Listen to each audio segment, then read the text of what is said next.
All right, day 2 finisher is a windmill.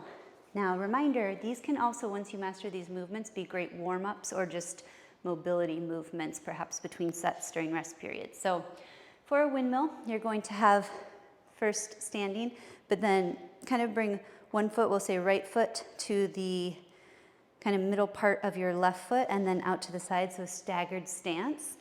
And then one arm up to the sky, other arm kind of sneaking into the inside of your leg. So I'll kind of go towards you so you can see better. Looking up at the hand that's up towards the sky or down, just whatever works for your neck. You're just going to try to make those arms a straight line and then come down towards that ankle. Now, as you're doing that, you're bending at the hip, so it's almost like a half hip hinge, and your butt is shooting back and you're striving for a vertical shin, little bend in the knee.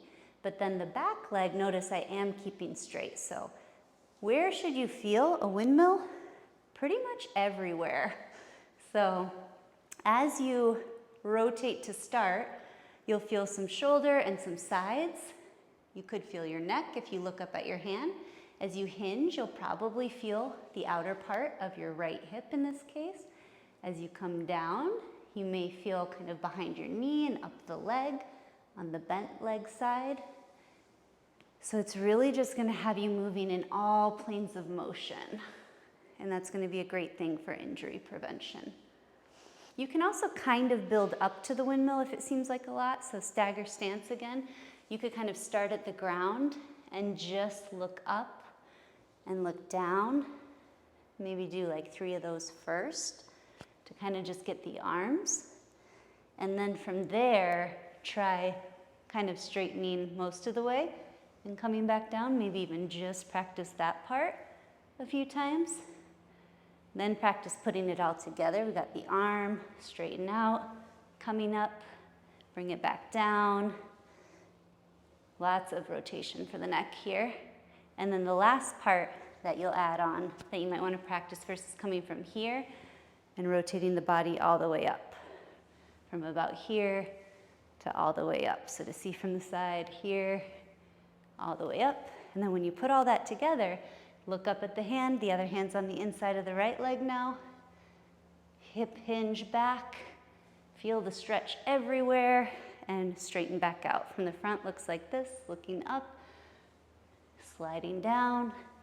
And just like with the Turkish get-up, you can challenge yourself with a little bit of weight here. So staggered stance, arm up, looking up.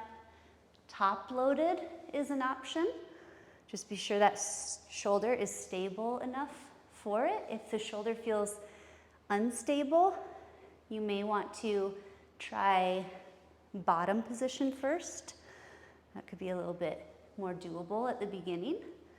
And then as a reminder, the other thing that you can do is use a cup of water instead of weighting it to get that stability. So in this case, arm is up and the goal is just pure stability and not splashing yourself with water on the face.